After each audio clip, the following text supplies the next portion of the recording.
Cái này này. Amém, Gabriel. Você vai pegar a sua sala. Mas só você tá bem. É por isso que eu tô pegando. E isso aqui.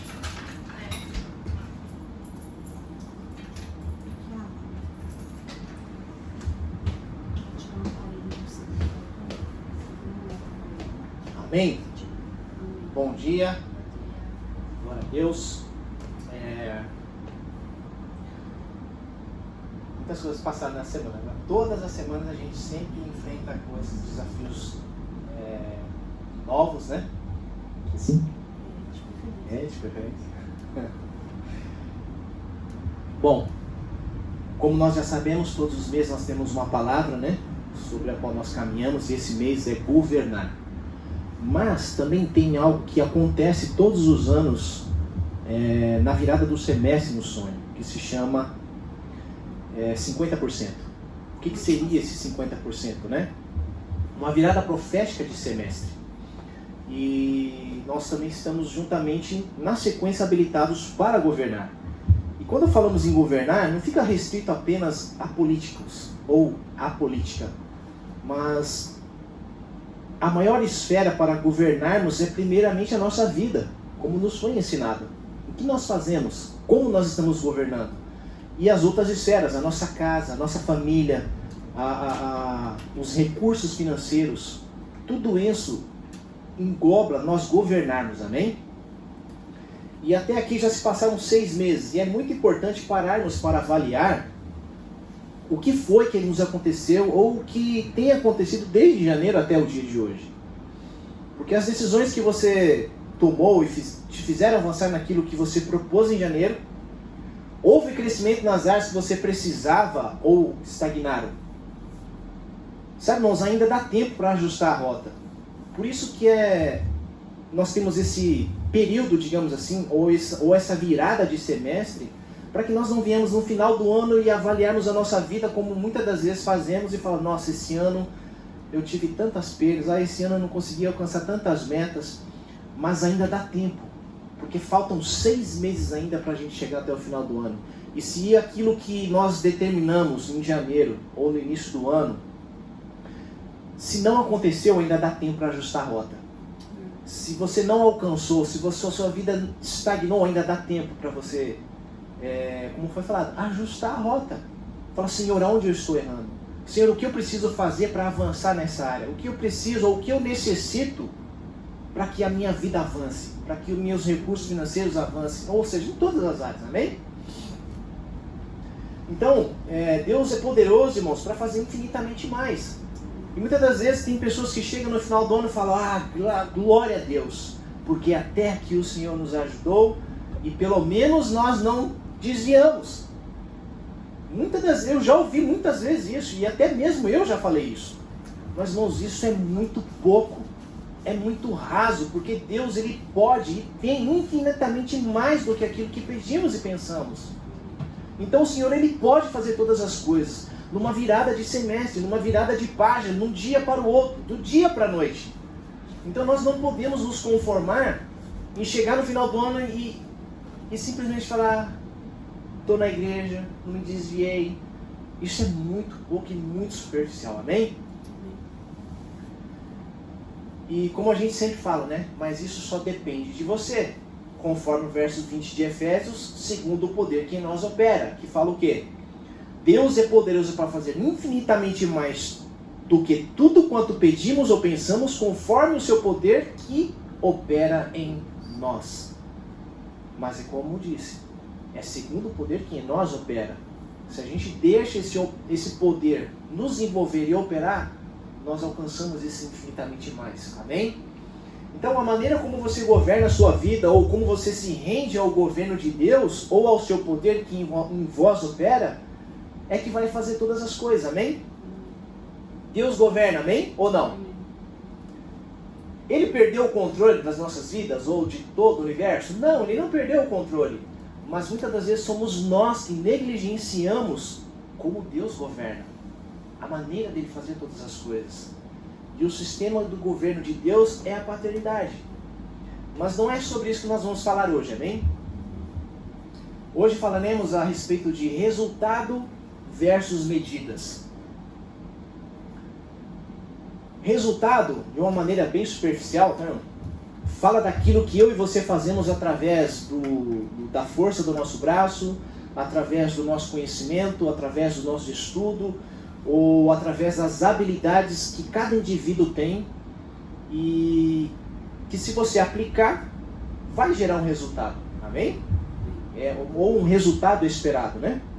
Porém, Deus, ele não busca resultados, porque Deus não é Deus de resultados. Deus é um Deus de medidas. Portanto, o que ele busca em mim, o que ele busca em você, são medidas de Cristo, amém? Ou seja, o seu próprio Filho. Cada um de nós porta uma medida de Cristo, e ninguém tem a mesma medida, pois todos nós estamos numa estação diferente, e num processo diferente também. Uns vão estar mais maduros, outros não vão estar, e o que isso define, e o que define isso, é a medida que cada um se rende ao Senhor. Por isso, hoje temos homens de 50 anos, ou 30 anos, ou 20 anos de igreja, mas são totalmente imaturos espiritualmente. E nós temos jovens de 15, 20 anos, maduros espiritualmente, porque não diz respeito àquilo que você tem em idade, ou quanto você sabe, mas ao quanto você se rende a Cristo, ou quanto de Cristo eu e você portamos. Isso é o que define nós sermos maduros ou não no Espírito, amém? E a maturidade espiritual, ela não está relacionada a nada disso, mas enquanto eu cresço em graça ou em medidas de Cristo. Deus deu medidas para a construção da arca para Noé. Ele deu medidas para a construção do tabernáculo a Moisés. E Deus deu medidas a Salomão para a construção do templo. Ou seja, deu a Davi, e Davi passou as instruções para o seu filho, amém? E isso representava ou apontava para a maior construção de toda a eternidade. O templo que portaria o próprio Deus, que somos eu e você. Então hoje nós somos portadores de Cristo e não apenas seguidores de Jesus. Hoje nós vamos utilizar, com base no livro de Ezequiel, amém? Para a gente poder falar essas diferenças de medidas, aquilo que o Senhor ele requer de nós, amém? Então abra sua Bíblia em Ezequiel 47, versículo 1 em diante. Aqui nessa passagem que nós vamos ler, o contexto dela seria a restauração do templo. Deus deu ao profeta Ezequiel 47, 1. Deus ele deu ao profeta Ezequiel algumas orientações e instruções a respeito de como seria feito os aposentos dos sacerdotes, sobre o altar, referente às ofertas, a celebração da Páscoa. Ele deu várias ordenanças ali a Ezequiel. E o texto que nós vamos ler em seguida é esse aqui, que diz assim: depois disto, me fez voltar à porta da casa, e eis que saíram águas por debaixo do umbral da casa para o oriente, porque a face da casa dava para o oriente. E as águas desciam de baixo, desde o lado direito da casa ao sul do altar. E ele me fez sair pelo caminho da porta do norte, e me fez dar uma volta pelo caminho de fora, até a porta exterior, pelo caminho que dá para o oriente, e eis que corriam as águas do lado direito. E saiu aquele homem para o oriente, tendo na mão um cordel de medir, e mediu 1000 côvados, e me fez passar pelas águas que davam nos tornozelos, mediu mais 1000 côvados, e me fez passar pelas águas que me davam pelos joelhos. E outra vez mediu 1000 côvados, e me fez passar pelas águas que me davam pelos lombos. E mediu mais 1000, e era um rio, e que eu não podia atravessar, porque as águas eram profundas, águas que se deviam passar a nado, rio pelo qual não se podia passar. Amém? Então o que Deus está mostrando para Ezequiel? E o que nós estamos falando a respeito de medidas de Cristo? De que é conforme eu me rendo, mais de Cristo eu vou, não digo vou tendo, mas vou obtendo. Cristo vai sendo expandido dentre nós. E aqui nada mais é do que eu estou falando. Deus ele fala, mede 1000 côvados e vê aonde bate essas águas. Então, para que Ezequiel tivesse essas medidas, batendo nos seus joelhos, os artelhos, os joelhos no lombo, até que ele não pudesse mais alcançar o pé no chão. Ele tinha que o quê? Ele tinha que se submeter às ordenanças de Cristo e obedecer e ir até lá. Se ele não fosse, ele não saberia onde ele estava batendo as águas, amém? Então é disso que se trata. O quanto você se rende, você vai se aprofundando cada vez mais em Cristo, ou Cristo vai cada vez mais se desenvolvendo dentro de nós. Essas são as medidas de Cristo, amém? Então quando Deus ordena a Moisés, faça um tabernáculo, ele deu as medidas.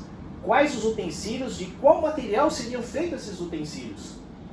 E quando ele manda Noé, constrói uma arca, ele fez a mesma coisa, ele deu as medidas, o material que seria utilizado e como ele seria utilizado. E quando e sabemos que essas eram as sombras e figuras que viriam um dia, ou seja, que eram protótipos de uma realidade ou de uma verdade muito maior e melhor. Pois o templo que Moisés construiu nada mais era do que uma sombra e figura do templo que somos eu e você. Uma realidade muito maior e melhor, pois ela não foi feita por mãos humanas, assim como foram feitas o tabernáculo, a arca e o templo, mas elas foram feitas pelo próprio Deus, que somos eu e você, amém? A arca também era uma sombra e figura daquele que viria um dia salvar a humanidade, não de uma tempestade, não de um dilúvio, mas da morte, nos reconciliando novamente em Deus, eternamente de uma vez por todas, amém? Agora sim, como o templo e a arca, que foram necessários cumprir, obedecer, medidas dadas por Deus, assim também foi e o é, para que nós como templos do Senhor, sejamos formados nas medidas de Cristo. Existe uma medida a ser cumprida, existe um padrão, existe uma ordenança, existe uma maneira, uma forma de sermos edificados em Cristo, amém? Então é necessário cumprir essas medidas para edificação. Assim como a santidade nos foi dada de uma vez por todas, mas necessário é nós sermos santificados dia a dia através do Espírito Santo, assim também somos eu e você como templo. Nós vamos sendo edificados pouco a pouco. De uma vez por todas somos feitos templos, morada do Espírito Santo, de uma vez por todas e eternamente. Mas Cristo ele vai se desenvolvendo em nós à medida que nós vamos nos rendendo a Ele, amém?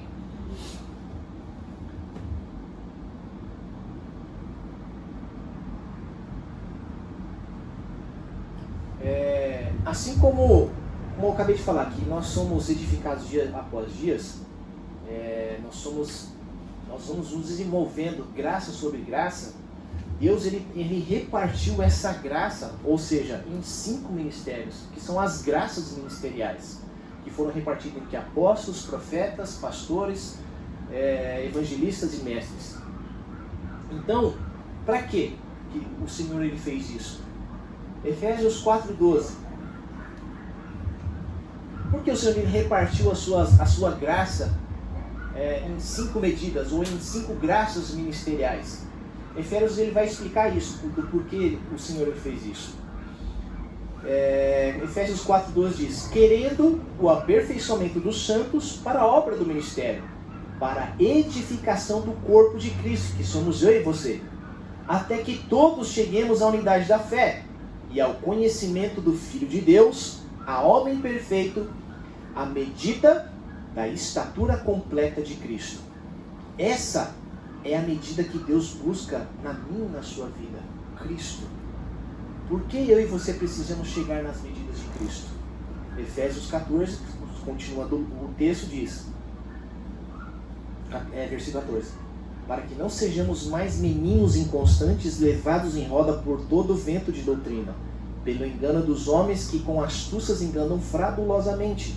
Antes, seguindo a verdade em amor, cresçamos em tudo naquele que é a cabeça, Cristo, do qual todo o corpo bem ajustado e ligado pelo auxílio de todas as juntas, segundo a justa operação de cada parte, faz o aumento do corpo para a sua edificação em amor. E como dito, essa construção ou edificação nas medidas de Cristo é feita exatamente como dita Moisés. Existe uma medida, existe um material a ser usado como no templo, como na arca e como no tabernáculo. Amém? 1 Coríntios 3:10. Enquanto você procura, eu vou lendo. 1 Coríntios 3,10 diz assim: segundo a graça de Deus que me foi dada, pus eu, como sábio arquiteto, o fundamento, e outro edifica sobre ele. Mas veja cada um como edifica sobre eles, porque ninguém pode pôr outro fundamento além do que já está posto, o qual é Jesus Cristo. E se alguém sobre este fundamento formar um edifício de ouro, prata, pedras preciosas, madeira, feno e palha, a obra de cada um se manifestará na verdade, o dia a declarará. Porque pelo fogo será descoberta, e o fogo provará qual seja a obra de cada um. Se a obra que alguém edificou nessa parte permanecer, essa receberá galardão. Se a obra de alguém se queimar, sofrerá detrimento, mas o tal será salvo, todavia como pelo fogo. Não sabeis vós que sois o templo de Deus e que o Espírito de Deus habita em vós? Se alguém destruir o templo de Deus, Deus o destruirá, porque o templo de Deus que sois vós é santo. Amém? Então, quem edifica ou colabora para a construção desse templo que somos eu e você? Os ministros competentes de um novo pacto, como descreve o apóstolo Paulo. 2 Coríntios 3 diz isso: o qual também vocês capazes de ser ministros de um novo testamento ou de um novo pacto, não da letra, mas do Espírito, porque a letra mata e o Espírito vivifica. Agora, o que é a letra mata? Pode até parecer heresia, mas é um ministro que discipula ou edifica alguém a partir do seu conhecimento. Mas aquele que o Espírito vivifica é um ministro que discipula transferindo a sua vida, impartindo do que ele carrega. E como se transfere vida? Jesus disse: vem e me segue. Vem e vê como eu vivo. Uma coisa é você vir aqui, ver eu ministrando, mas outra coisa é você no dia a dia ver como eu vivo, como eu trabalho, como eu sou dono de uma empresa, como eu trato os meus filhos, como eu trato a minha esposa, como eu trato os meus empregados. Uma coisa é diferente de outra, amém? Então aquilo que eu manifesto na segunda-feira, sendo marido, funcionário, sendo dono da empresa e sendo pai, nós temos é totalmente diferente daquilo que eu estou fazendo aqui hoje. Porque aqui nós estamos num ambiente onde o Espírito Santo, que você porta, que o outro porta, nos ajuntamos e assim formamos o corpo de Cristo. Então aqui nesse ambiente nós manifestamos aquilo que é espiritual. Mas lá fora, no dia a dia, nós somos pessoas comuns. Ainda que aqui também nós somos pessoas comuns. Nós estamos num ambiente onde nós tratamos de coisas espirituais. Mas lá fora não. Lá fora nós somos pessoas que, como outras qualquer, somos pessoas normais do dia a dia. Então essa é a diferença de como nós somos aqui dentro, mas como nós nos portamos lá fora. Como nós manifestamos lá fora quem nós realmente somos. Porque aqui nós juntos manifestamos a Cristo. Mas e lá fora? Estamos manifestando o mesmo Cristo aqui no domingo, ou da segunda, ou dos finais de semana? Está sendo da mesma forma lá fora? Essa é a questão, amém? E é muito interessante porque nós temos um funcionário, alguns conhecem, né? Não vou falar o nome dele, mas quando ele começou a trabalhar aqui, ele era um menino totalmente introvertido. Ele olhava para você e parecia que ele estava bravo. Às vezes ele trabalhava e às vezes ele ficava até bravo, chutava as coisas. E a gente via que ele era um menino assim, oprimido. Havia uma certa dificuldade a qual a gente não sabia direito o que era no início. Ele tinha mechas de buraco, né, de falta de cabelo. E de alguns meses pra cá, acho que já faz um ano e pouco que ele tá aqui. E hoje a gente vê que ele é um menino transformado. É um menino que parece não, você vê a alegria no rosto dele. Hoje ele ama o que ele faz. E ele não precisa falar. Nas suas atitudes a gente percebe isso. E nós nunca falamos de Cristo para ele. Apenas manifestamos o amor de Cristo para ele.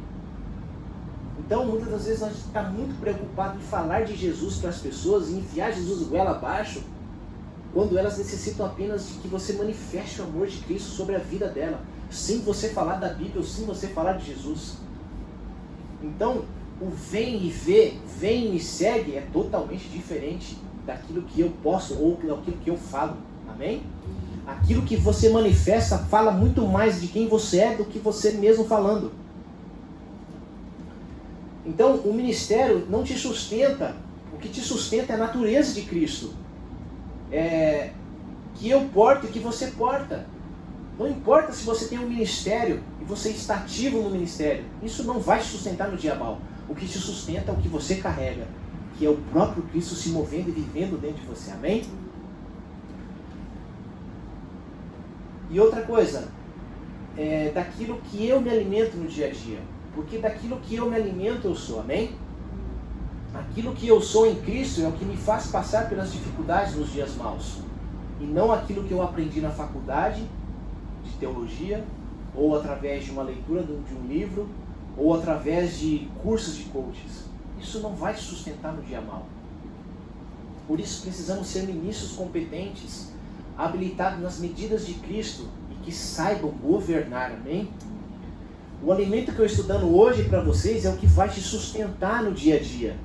Não é o meu conhecimento que vai fazer isso, ainda que o conhecimento faça parte. Mas não é isso que vai fazer com que a gente permaneça em pé em Cristo, amém? Se o que eu te dou aqui é refrigerante e batata frita, né? Então quer dizer, daqui umas 2 horas você vai estar com fome. É disso que se trata o Evangelho, desde o início. Olha, você pode comer dessa árvore, mas dessa aqui não. Dessa você não toca. Se você comer da árvore da vida, você vai ter vida eterna. Da árvore árvore da vida, né? Então é disso que se trata. Se você comer de Cristo, você vai permanecer nas dificuldades, nas tempestades. Como nós falamos da outra vez, a gente vai ser igual uma vara de bambu. Ela vai para um lado, vai para o outro, mas ela não quebra. Ela é flexível. Nós nos adaptamos em meio às dificuldades, porque é Cristo quem nos sustenta. Não é o quanto eu sei, não é o quanto eu oro, o quanto eu jejuo, ou o quanto eu vou no monte. Não se trata disso. Se trata do quanto Cristo absorveu a sua própria vida. Amém? Então, o apóstolo Paulo vai dizer: eu, como sábio arquiteto, coloquei o fundamento, vem outro e edifica. Porém, veja como você edifica. Ou seja, cada ministro precisa entender, conhecer o projeto de Deus e seus desenhos e medidas para saber o que está edificando na vida do outro.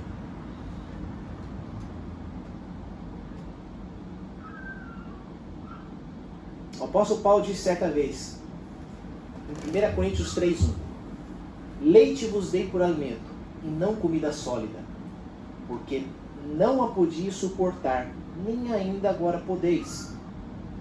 Então, um ministro, ele precisa saber o momento para dar leite ou alimento sólido. E não é só isso, mas qual o tipo de alimento. Sabe que ele compara edificar sobre o fundamento? Se eu edifico com ouro, prata, pedras preciosas, mas outro vem e edifica com palha, madeira e feno, sabe o que vai acontecer? O fogo vai denunciar aquilo que eu edifiquei. Como ou quando? No dia do juízo, nós já falamos sobre isso aqui. Não. No dia que a tempestade e as chuvas fortes vierem de encontro com a tua vida, no dia da sua aflição, vai denunciar aquilo que eu edifiquei na sua vida, aquilo que as pessoas que estão cuidando da minha vida edificaram na minha vida. Como eu vou passar por esses ventos fortes, as chuvas, as tempestades ou as aflições? É isso que vai denunciar. Se o que foi edificado na minha vida, se o que foi edificado na sua vida é com prata, com ouro, ou com pedras preciosas, ou com feno, palha e madeira. Sabe aquela parábola que a casa foi edificada na rocha e a outra na areia? Qual delas permaneceu após os ventos fortes e as correntes? A que foi edificada na rocha. E a que foi edificada na areia, o que aconteceu com ela? Ela caiu. Nós podemos comparar isso, que aquilo que eu edifico está sendo edificado com prata, ouro, pedras preciosas, é a casa edificada na rocha. Mas se eu edifico na vida de alguém com palha, feno e madeira, vai queimar. É como se estivesse na areia. Quando chegar o vento, cai. Assim é a sua vida quando for edificada com oba-oba, Os milagres, os sinais e os prodígios são uma bênção, mas são experiências externas e tudo aquilo que é externo tem prazo de validade. Mas quando você é transformado por dentro, nada tem poder para te parar. E Jesus revelado a você é uma coisa, e isso representa as experiências externas. E quando você experimenta, ou quando você vê sinais, prodígios, quer seja no monte, ou uma cura de uma doença, isso é o Jesus revelado a você. Mas quando aprove a Deus revelar seu Filho em mim, como diz o apóstolo Paulo, você experimenta Cristo vivendo dentro de você, se movendo dentro de você. São coisas totalmente diferentes umas das outras. E a partir daí, já não vivo mais eu, mas Cristo vive em mim. Não basta a oba-oba se você não tiver uma vida transformada, se a sua natureza não for transformada. E para ela dar uma nova vida, para ela te dar uma nova vida, você precisa ter uma nova natureza. A natureza de Cristo, a mente de Cristo. A gente já ouviu muito falar sobre isso, né? Que Jesus no casamento, ele transformou a água em vinho. Ou seja, ele não transformou em gás nem em vapor, como nós já ouvimos falar. Ele transformou a natureza da água. Jesus, ele não veio transformar a nossa maneira de viver. Ele veio transformar a nossa vida, a nossa natureza. Ele veio nos dar uma outra vida. Ele veio transformar a nossa natureza de Adão caída na natureza de Cristo. Amém? É disso que se trata. Então, daquilo que você come e bebe é denunciado no dia da sua aflição. Eu não preciso saber do que você se alimenta. Eu só preciso saber como você enfrenta as situações que, quando sobrevêm sobre a sua vida, como você responde a isso. Você nem precisa me falar do que você se alimenta. Só me mostra como você passa pelas aflições que você tem quando elas vêm de encontro com você. Isso denuncia do que você está sendo formado, do que você está sendo edificado. Então, você vir se alimentar somente no domingo na igreja não te sustenta, não te edifica no dia a dia. Você precisa se alimentar todos os dias da árvore da vida, do pão que veio do céu. Leia a Bíblia, livros que vão te edificar, ouça a palavra todos os dias. Mas também não é qualquer palavra e não é qualquer livro. Todos nós precisamos de alguém que fale ao nosso coração. Alguém que cuide da nossa vida. Alguém que nos edifique. Amém? Alguém que corrija a nossa vida. Alguém que nos dê destino. Alguém que nos dê direção. Nós precisamos de uma pessoa que tenha o nosso coração. Porque se a gente simplesmente vai para uma escola e estuda, você vai para uma livraria e pega livros, você vai ter conhecimento, mas você não vai ter transformação de vida. Você vai ter transformação de hábitos. É uma outra coisa. Você pode ensinar um cachorro a pular, sentar, vem, vai, mas você não pode transformar a natureza dele. Assim é a minha e a sua vida. Só Cristo pode transformar a sua natureza e a minha. Amém? Outra coisa,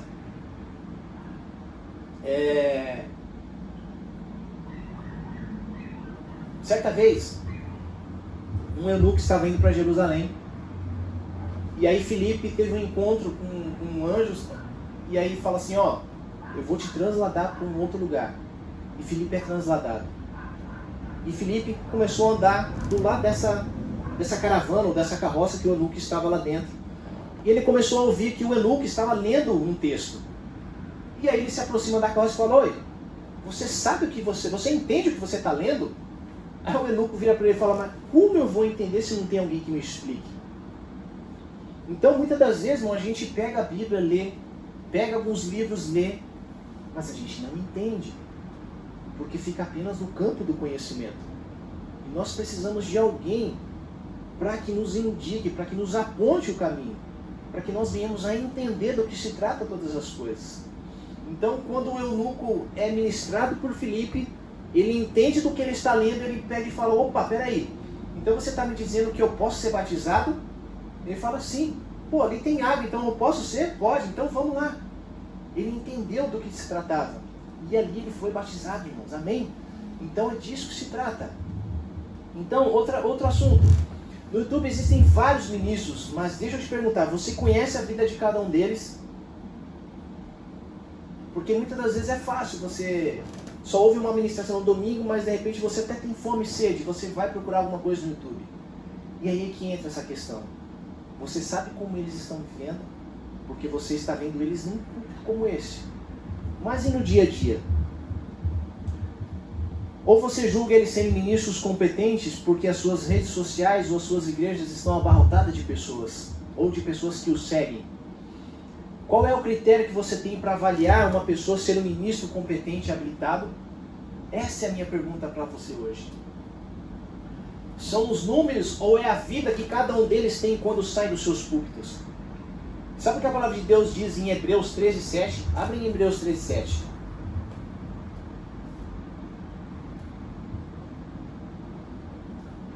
Hebreus 13:7 vai falar assim, irmãos. Lembrai-vos dos vossos pastores que vos falam a palavra de Deus, a fé dos quais imitai, atendendo para a sua maneira de viver. Atentando para o quê? A sua maneira de viver. Jesus Cristo é o mesmo, ontem, hoje e eternamente. Não vos deixei levar em redor por doutrinas várias e estranhas, porque bom é que o coração se fortifique com graça, e não com alimentos que de nada aproveitam ao que a eles se entregaram. Amém? Hebreus diz assim: imitem a fé dos seus pastores, ou seja, como eles têm enfrentado as dificuldades, as afrontas, os medos, as suas enfermidades, principalmente as suas perdas. Olhe para a vida deles e imitai, diz o texto. Todo ministro tem o poder de impartir a sua vida no Espírito, mas é através da minha maneira de viver que nós mostramos que somos ou não crentes competentes de um novo pacto ou não. Então, não trata-se apenas de ministrar no púlpito e vir aqui e transferir ou impartir a nossa vida espiritual, mas no dia a dia, como eu vivo, como eu dou testemunho, eu modelo a vidas e a cultura. As pessoas me veem e querem me imitar, querem ter o que eu tenho, querem o que você tem, e não são as coisas materiais, mas é a tua alegria, a tua força, a maneira como você enfrenta as dificuldades, as afrontas e as perdas que você tem na sua vida. Essa é a que as pessoas estão olhando para nós. É dessa forma que nós testemunhamos daquilo que nós somos, a maneira como nós vivemos. E isso tem falado muito ao meu espírito, muito à minha vida, desde que o Kiko saiu daqui. A maneira como nós nos portamos, que foi uma palavra que ele deu. Aquilo que eu imparto no espírito é aquilo que a minha vida no espírito eu me imparto através, espiritualmente falando. Mas a minha maneira de viver é capaz de modelar uma cultura, é capaz de dar testemunho para a vida das pessoas. Como as pessoas estão me vendo é a maneira como elas estão me lendo. Assim como ele disse no outro dia, Pedro nega Jesus e as pessoas falam: você é seguidor de Jesus. Não, eu não sou seguidor de Jesus. Não, você é seguidor de Jesus. Não, eu não sou seguidor de Jesus. Você é. Eu sei que você é seguidor de Jesus. Não, eu não sou. E hoje, as pessoas falam totalmente ao contrário. A gente fala que é crente, as pessoas: não, você não é crente. Não, mas eu sou crente, eu vou na igreja, eu leio a Bíblia, eu testemunho de Cristo. Não, mas você não é crente. Por que você acha que eu não sou crente? Por causa do seu testemunho. Por causa daquilo que eles veem na nossa vida. Como foi dito, nós somos cartas vivas. O próprio texto bíblico fala sobre isso. Somos cartas vivas. O que as pessoas estão lendo a nosso respeito? Isso tem me incomodado muito. Porque a maneira como eu me porto, a maneira como eu vivo, fala muito mais de quem eu sou do que aquilo que eu falo de mim mesmo. E assim também é nos dízimos, nas ofertas e nas primícias. Os dízimos, as ofertas e as primícias, elas falam mais de quem você é do que aquilo que você dá. Aquilo que você dá fala mais do que você é do que o que você está ofertando. Porque para Deus não importa o que você está dando, para Deus importa quem você é. Então se Deus fala na sua palavra, Deus recebeu a Caim a sua oferta, mas rejeitou Caim e Abel. Me fala o meu nome. Deus rejeitou a Caim a sua oferta, mas Abel ele recebeu e a sua oferta. Então não se trata daquilo que eu dou, se trata de quem eu sou em Cristo, amém? Então aquilo que você é fala mais daquilo que você dá. Aquilo que você manifesta fala muito mais daquilo que você professa. Eu posso professar a Cristo, mas aquilo que eu manifesto fala mais daquilo que eu estou declarando com a minha boca, amém? Então, tudo isso faz parte do governo, de governar. Nós precisamos governar a nossa vida. Como eu estou governando a minha vida dentro da esfera daquilo que Deus me concedeu? Deus me concedeu uma esposa, Deus me concedeu um marido, Deus me concedeu filhos, Deus me concedeu finanças, Deus me concedeu amigos, Deus me concedeu um ministério. Como eu estou governando todas essas coisas? Como eu estou gerenciando aquilo que Deus me conferiu? Amém? Então essa é a palavra que eu queria estar ministrando para vocês hoje, para que nós venhamos a estar meditando no dia a dia. Como eu estou manifestando aquilo que eu porto? Do que eu estou me alimentando no dia a dia? Quais são as consequências de todas essas coisas? Como eu posso ajustar a minha vida daqui até o final do ano? Tudo isso faz parte do governo de Deus sobre a terra, amém? Então vamos colocar de pé. Vamos estar orando.